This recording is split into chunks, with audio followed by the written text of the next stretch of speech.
pasa con las declaraciones. Recientemente Lidia Patti, la principal protagonista y demandante de este caso, dijo que sí o sí iban a declarar Evo Morales y Álvaro García Linera, pero en calidad de víctimas, y que esto iba a hacerse en los siguientes días, en los próximos días. Claro, llama la atención que la demandante diga que va a declarar como si ella fuera fiscal, juez o algo por el estilo, y así han estado viniendo dimes y diretes a lo largo de este proceso, de esta telenovela que estamos viviendo los bolivianos. Le voy a dar primero la palabra a Israel Quino. Israel, ¿qué está pasando?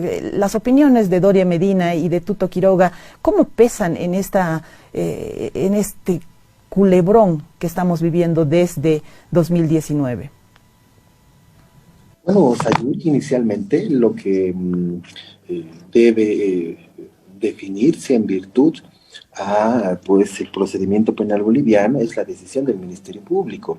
Los elementos comunicacionales, políticos que vierten estos actores, pues no tienen una trascendencia penal, ¿no? A más de su declaración informativa en condición de testigos. Lo otro es continuar politizando un caso de investigación denominado, y que el país lo ha conocido como Golpe 1, que empezó con 3 delitos Sayuri y hoy solamente pueden juzgarse 2 en razón de la denuncia inicial. Esto comenzó como sedición, conspiración y terrorismo. Es justamente el delito de sedición que el Tribunal Constitucional lo expulsa y dice no está vigente más en el país el delito de sedición, ¿no? Entonces nadie puede ser procesado, juzgado, condenado, y aquellos que estén cumpliendo sentencias por sedición también tienen que quedar en libertad inmediata porque ese delito ya no existe en Bolivia. Hoy se investiga conspiración y terrorismo. Estos 2 delitos, ¿no?, son aquellos tipificados contra la seguridad del Estado. Son, en honor a la verdad, Sayuri, difíciles de probar, ¿no? Porque es compleja la tipicidad, o sea, la forma en la que está escrito el delito es compleja y las condiciones objetivas de punibilidad, es decir, la forma en la que investiga la Fiscalía y adecúa una acción de una persona que incurre en este ilícito penal, es complejo de demostrar. Por ello, entiendo yo que es, para mí entender, la única justificación que tiene la Fiscalía para tardar 15 meses en etapa preparatoria. Si es que en este tiempo encuentra la prueba suficiente Sayuri, entonces que presenten una acusación formal y que vayan a un juicio oral. Pero si no tienen elementos de pruebas suficientes, dispongan los sobreseimientos que así correspondan. La Fiscalía tiene la titularidad de la persecución penal. Ello no significa que tiene que perseguir a todos, vulnerar derechos y garantías. Tiene que resguardar derechos de la Constitución y de tratados internacionales. No se los puede perseguir siempre sin que ellos tengan un destino, ya sea frente a un tribunal de sentencia o vía sobreseimiento, que también es una posibilidad de, si se quiere, excluirlos de este proceso y cerrarlo. Lo que manifiesta tanto el señor Doria Medina como el señor Tuto Quiroga, lo hacen también porque comparecen como testigos, en mi entender. Probablemente lo que haya participado el señor Doria Medina en esas reuniones extralegislativas, si son conducentes y que la teoría del caso, esto significa que la Fiscalía tiene una hipótesis sobre lo que él hizo y que haya participado, no como autor material, él no podría ser investigado como autor material, probablemente como en grado de complicidad o en grado de encubrimiento, si se quiere pensar e hilar fino en materia procesal penal, por ahí podría generarse algo. En cambio, el caso del señor Quiroga no es así. Él lo ha dicho de manera pública, que ha generado órdenes a las Fuerzas Armadas, en particular al comandante de la Fuerza Aérea, y él dijo, yo hice gestiones, estuve como agente de viaje ¿cómo le llama él? Dictador, no recuerdo qué palabra utiliza, muy particular para dirigirse al expresidente Evo Morales, y no solamente lo hizo aquí, sino también en el exterior del país, porque el señor Quiroga también fue funcionario dependiente de la señora Yanine Áñez como embajador, y fue a diferentes foros internacionales a exponer lo que ocurría en el país, afirmando y confirmando en lo que él intervino en los días de estas negociaciones extralegislativas en noviembre del año 2019. En última instancia, Sayuri, la Fiscalía debe actuar con la mayor imparcialidad y la mayor objetividad en este caso por sus connotaciones políticas en el denominado golpe de Estado 1. Gracias, Israel, y para escuchar la opinión de Vladimir les voy a pedir que me esperen porque nos vamos a una pausa y a la vuelta queremos escucharte. Enseguida vuelve el Café de la Mañana.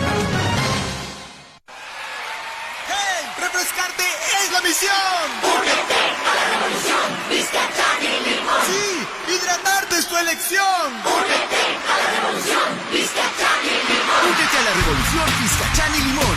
Agua mineral natural con gas que no tiene azúcar, con el refrescante sabor a limón. La Cascada, orgullosamente boliviana. La paz por el bien común. Se instalan 6 pantallas gigantes en diferentes puntos de la ciudad en el marco del programa Alerta Gris para la búsqueda de personas desaparecidas en riesgo de trata y tráfico. El mirador de Hachacoyo en Cotauma, que brinda una vista excepcional de la ciudad de La Paz, fue remozado para mejorar la experiencia de los visitantes. El pianista francés Jean-François Cherel, que brindó conciertos en la ciudad de La Paz, quedó fascinado por nuestra diversidad cultural y musical. Acción por el bien común. La Alcaldía de La Paz movilizará este sábado a más de 4.000 funcionarios para la limpieza de áreas verdes, parques, plazas y vías públicas de la ciudad. La Paz, ciudad de movimiento. Gobierno Autónomo Municipal. Estamos contigo en el 100% de capitales de municipios del país y sumamos más lugares para conectarte a internet con la velocidad de nuestra red 4G LTE. Puedes conectarte desde El Cristo de la Cumbre, Mapiri, Luribay, Tambillo, Charazani, Zapaqui, Huanay y Maya. La cobertura Tigo creció para conectarte a lo que quieras, estudio, trabajo o entretenimiento. Si aún no eres Tigo, ¿qué esperas para pasarte? Estamos contigo en más lugares. Estamos contigo construyendo autopistas digitales. Tigo. Para más información ingresa a tigo.com.bo/cobertura. Esta empresa está regulada y fiscalizada por la ATT. Universidad NUR. La Universidad NUR, con calidad certificada, ofrece la modalidad semipresencial, donde podrás avanzar los mismos programas de un estudio que un sistema presencial. Clases únicamente sábados. Licenciatura en Derecho, Ingeniería Comercial, Administración de Empresas, Ingeniería Financiera y Marketing. Contáctanos. Estamos en la Plaza España. O llame al teléfono 21-21-700. Ya no hay excusas para dejar de estudiar. Universidad NUR. Formamos agentes de cambio. Continúe en sintonía de El Café de la Mañana. El Café de la Mañana.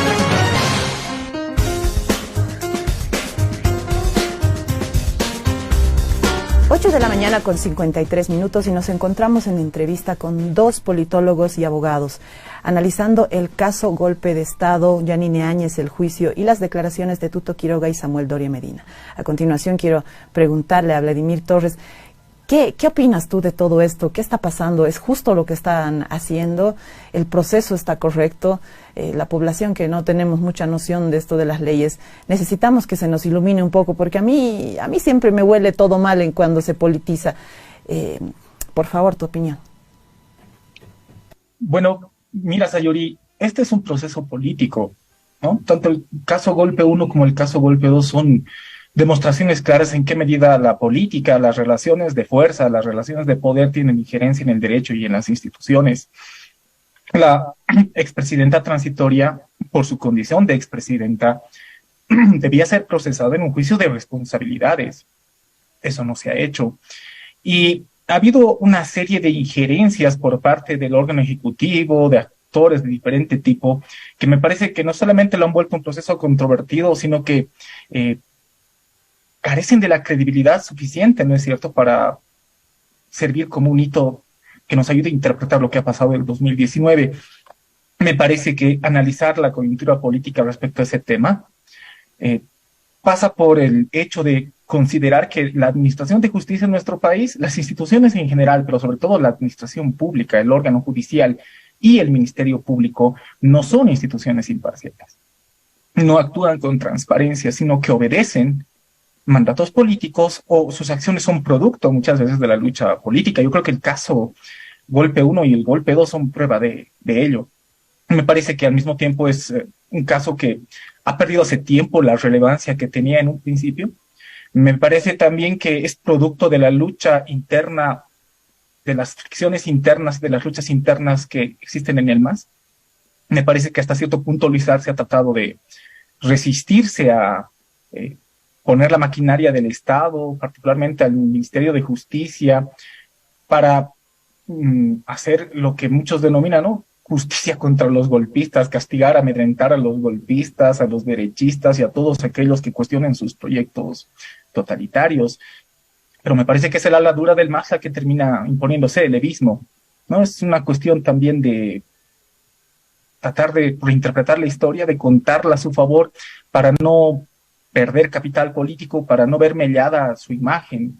Yo creo que en el proceso, el caso Golpe 2, que ya tiene sentencia, se han vulnerado principios constitucionales y los derechos fundamentales de la exmandataria, algo que incluso ha tenido repercusión internacional y que ocurre precisamente en una crisis muy fuerte de legitimidad que tiene el órgano judicial, ¿no? Me parece es sintomática la manera en que este proceso se ha desarrollado, en que el caso Golpe 1 igual se ha desarrollado, es sintomático de la decadencia de la justicia boliviana. Con respecto a ese tema, ustedes como abogados, ¿por qué consideran que se está haciendo el juicio por el golpe de Estado?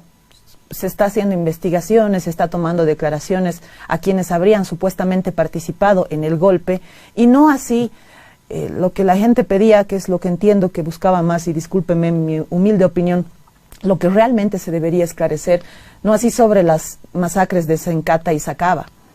La gente que murió no ha visto a los asesinos de su familia, no se ha condenado a nadie por disparar a matar, no ha habido una investigación por lo menos para decir qué fue lo que pasó,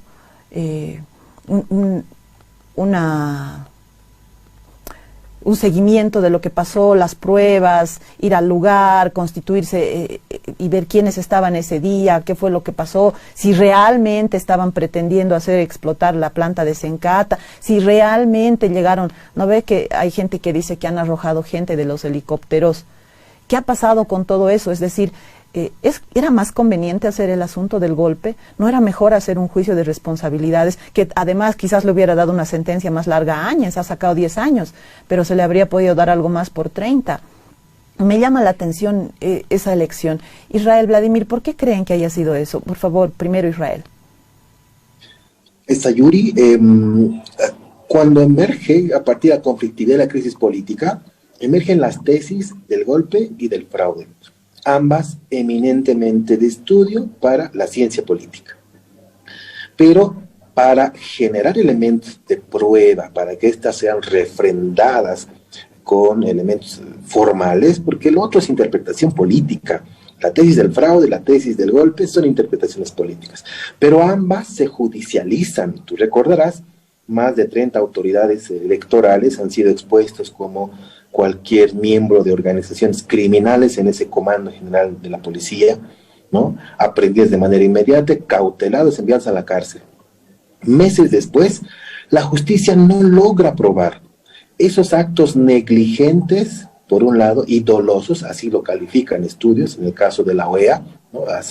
Habla de actos de dolo, en cambio el estudio de la Universidad de Salamanca le habla de actos de negligencia, ¿sí? Y la Fiscalía no identifica responsabilidad penal y dispone el cierre del caso, ¿no?, respecto a la teoría del fraude electoral. No hay juzgados ni sentenciados por el fraude. De manera simultánea, también se juzga la tesis del golpe de Estado y tiene caso 1 y caso 2 procesados investigados. Y no es hasta el 10 de junio pasado que se conoce la sentencia de 10 años en contra de la señora Yanine Áñez en su condición de ex senadora, no así ex gobernante, porque ex gobernante, por supuesto que le correspondería un juicio de responsabilidades. Es una tesis que yo lo he publicado respecto a la función presidencial y cómo se llega al poder, si merece o no juicio de privilegio. Entonces, va a ser la primera, si no la única prueba judicial de lo que se ha llegado a denominar golpe de Estado 2, por la forma ilegal de tomar el poder político, por aplicar de manera inconstitucional la sucesión presidencial y por interrumpir un periodo democrático en Bolivia.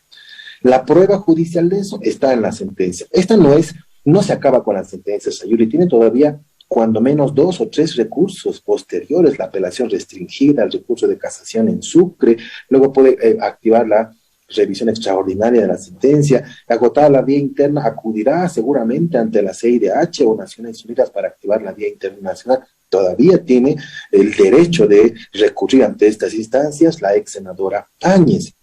Pero, y aquí yo coincido con lo que tú planteas, Sayuri, no va a haber memoria, ni verdad, ni justicia en tanto y cuanto no se juzguen las muertes de las denominadas masacres de Sacaba y Sencata, y en total las 38 víctimas del régimen del añismo en Bolivia.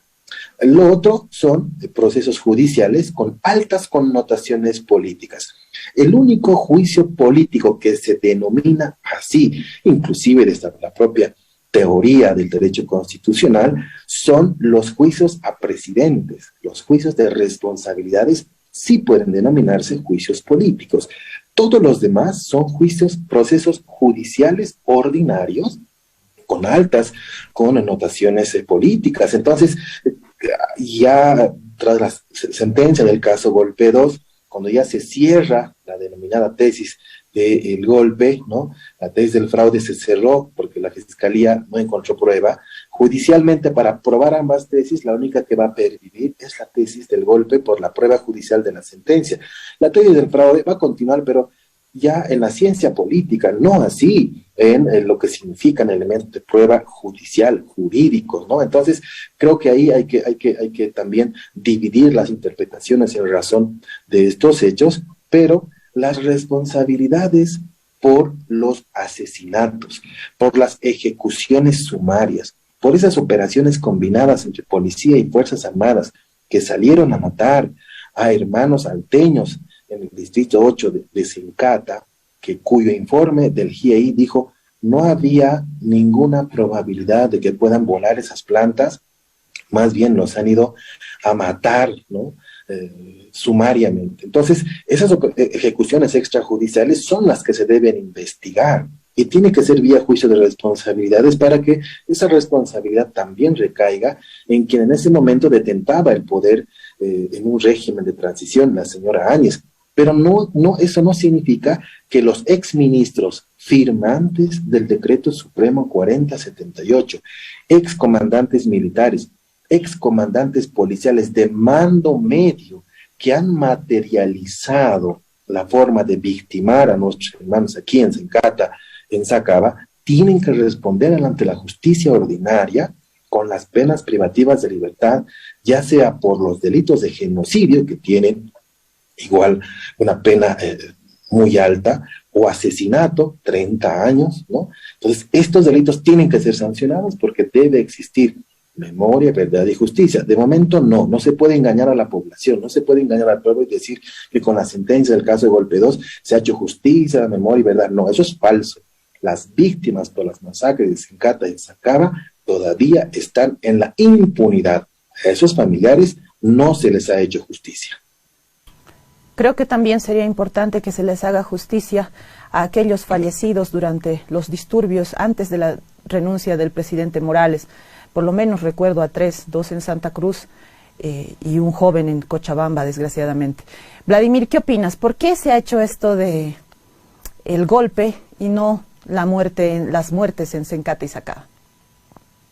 Pues mira, yo no reduciría el análisis de los hechos y del propio juicio al margen de la dimensión política. Me parece un error muy grave quedarse con la formalidad del derecho, que decir que la sentencia del caso 2 iba a crear un precedente, aunque sea parcial. Me parece que es divorciar el hecho jurídico del hecho político, que en un país como Bolivia, eso es muy difícil de hacer. Nos quedamos con una interpretación demasiado epidérmica, demasiado formal, demasiado simplista. Si el MAS ha optado si el gobierno del MAS, la Fiscalía, a instancias de esa influencia política, han optado por procesar a la expresidenta transitoria por un juicio ordinario, en la justicia ordinaria, era porque no tenían los 2/3 en la Asamblea Legislativa para autorizar un juicio de responsabilidades, que era lo que era pertinente en su momento. Y no se podía hacer eso ya eso en materia penal, porque existía, desde la perspectiva de los que piensan que en este país ha existido un golpe de Estado, existía un concurso de delitos bajo esa visión. En la medida en que los hechos que han llevado a la expresidenta al poder y sus actos de gobierno no se pueden separar. Lo que pretenden hacer los defensores del golpe de Estado y quienes apoyan el juicio a la presidenta Áñez vía ordinaria es precisamente separar, ¿no es cierto?, esos hechos. Los hechos que han motivado la asunción al mandato y los actos que ha realizado como presidenta transitoria. Y eso me parece una aberración jurídica y atentatorio a sus derechos, más allá de que su gobierno haya sido bueno o malo. Y como bien decías tú, más allá de que los verdaderos hechos por los cuales debería estar siendo juzgada están quedando en la impunidad. A mí me parece altamente alarmante la manera en que se utiliza la imagen, el nombre y la memoria de todas esas personas que han muerto en nuestro país para completar agendas políticas. Y no solamente la gente que ha muerto en Sacaba y en Sencata, sino todas las personas que han fallecido en los hechos luctuosos del 2019. Todas ellas merecen justicia. Pero en un país como Bolivia, la justicia se mueve al ritmo de la política. Muchas muertes van a quedar en impunidad y van a ser precisamente los muertos que estaban del lado o en el bando de quienes no han logrado alcanzar la victoria política en las elecciones de octubre del 2020. Antes de que Evo Morales vuelva al país, mientras estaba en Argentina, primero en México, antes de que escape a México, el gobierno transitorio le ha iniciado muchos procesos. Cuando el MAS gana las elecciones en octubre del 2020, la Fiscalía retira todas esas acusaciones. Eso creo que me parece sintomático de la medida en que el Ministerio Público y el órgano judicial actúan políticamente, actúan por directrices políticas. Si Yanina Áñez fuera gobernadora del Beni, si hubiera ganado las elecciones subnacionales, departamentales en el Beni, no estaría en la cárcel ahora, posiblemente. Así es una situación compleja y se complejiza mucho más por la politización.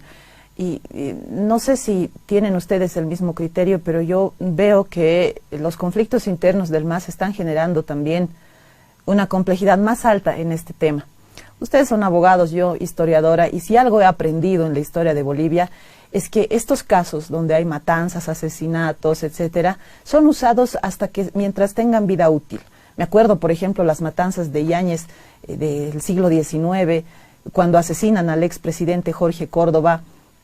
Ya hay todo un problema, la gente sale, pero cuando deja de ser útil políticamente, a nadie le importa a quién juzga y a quién no.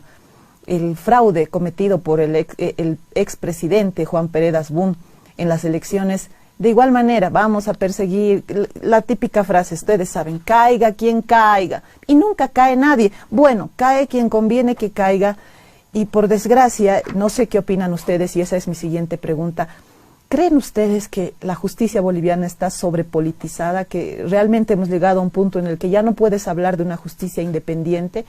Y quiero casar eso con el tema que a mí me ha impactado mucho porque soy mujer y no me gusta ver mujeres maltratadas, con el tema de las autoridades que han sido acusadas. Hay un senador que está siendo acusado por violación, el famoso Froilán Mamani por violencia, y un funcionario también, y siempre se dice, sí, es que está hablando con sus influencias. Yo entiendo que este no es un problema únicamente del MAS, no es solamente de esta gestión. En Bolivia siempre hemos sido clientelares, siempre hemos recurrido, ya pues es que mi padrino es militar, él me va a ayudar. Eso hay desde que se creó Bolivia. Pero, ¿por qué no lo hemos superado? ¿O es que ustedes creen que lo hemos superado? Israel primero y Vladimir después, por favor. Muchas gracias, Sayuri.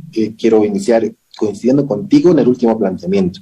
Los hechos ilícitos, las muertes, las víctimas que se han generado inclusive en el último periodo de gestión del expresidente Morales, por supuesto también que deben ser investigadas y la Fiscalía determinar responsabilidades en razón del deceso de esas personas, y quienes pues estén involucrados en estos hechos criminales también deben responder ante la justicia boliviana.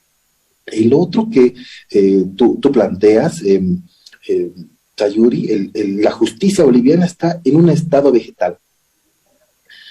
Creo que si hoy no se refunda la justicia, esta se va a refundir, ¿no? Es tan antigua la justicia, al igual que la policía y las Fuerzas Armadas, que nace con la República, ¿no? Pero, ¿cuál es hoy la realidad de esta justicia? cuestionada y criticada por organismos internacionales. O sea, los organismos internacionales nos han dicho lo que nosotros sabemos. Una justicia parcializada, lamentablemente politizada, funcional al poder político, sea este en el nivel nacional, departamental o local.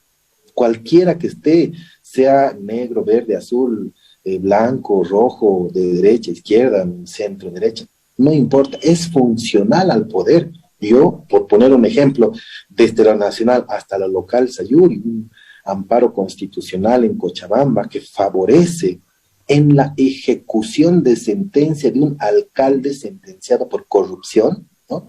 El amparo constitucional lo favorece y suspende, imagínate, suspende la ejecución de sentencia. Si ¿eso a qué equivale, Sayuri? Si en este momento existiría un feminicida condenado a 30 años, lo único que tiene que hacer la policía es decir, feminicida, venga a la cárcel, ¿no? Traerlo del cuello y llevarlo a la cárcel.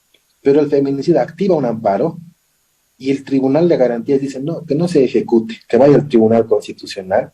Así está nuestra justicia. Algo así ha pasado con el señor Manfred Reyes Villa.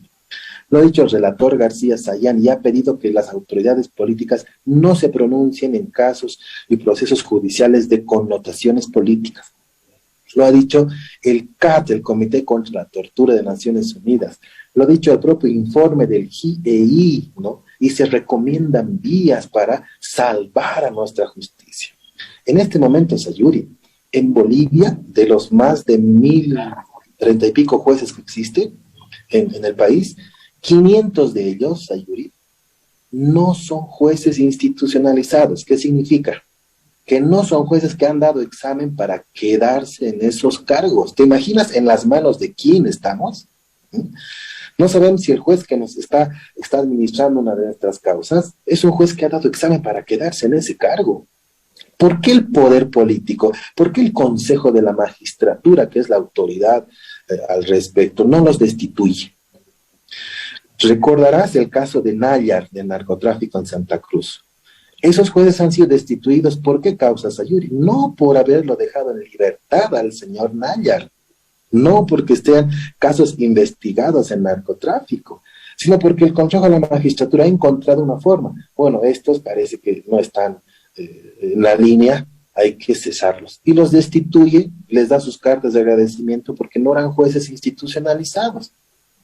Así estamos. Entonces, ¿por qué no convocan?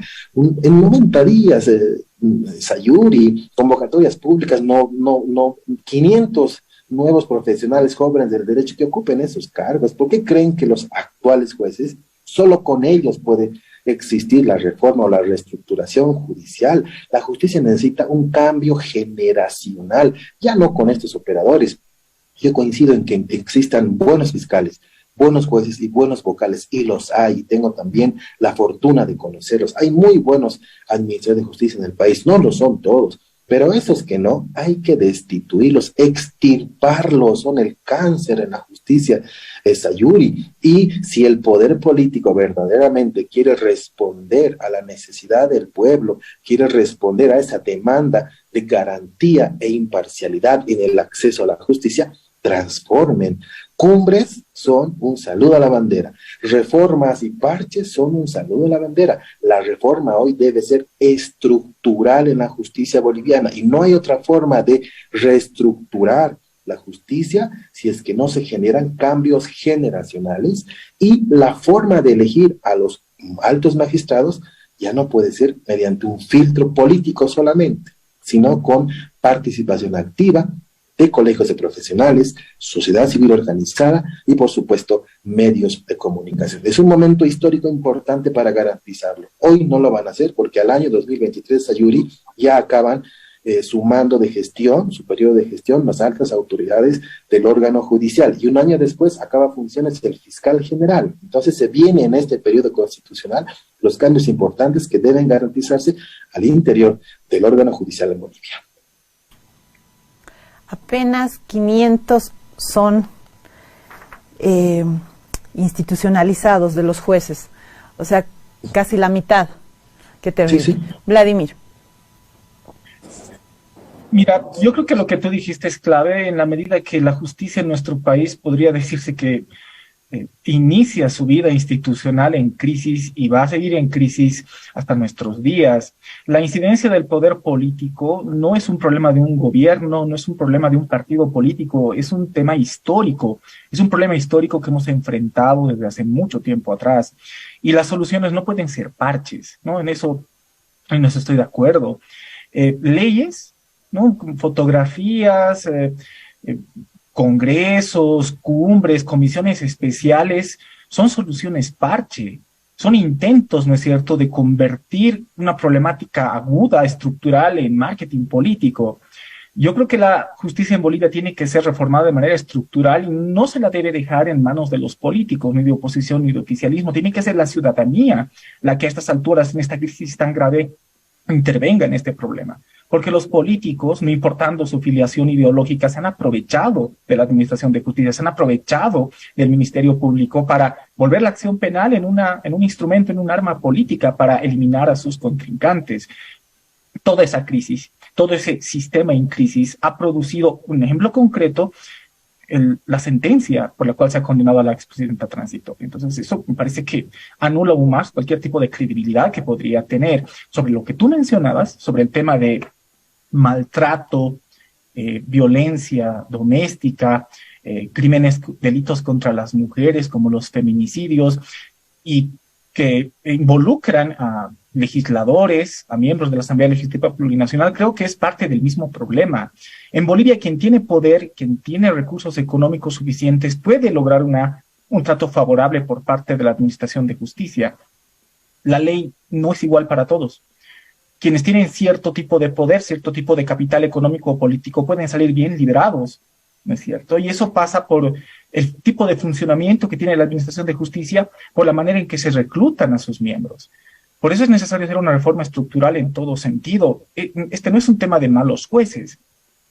Estoy seguro que hay buenos jueces y buenos fiscales, pero es el sistema el que funciona mal.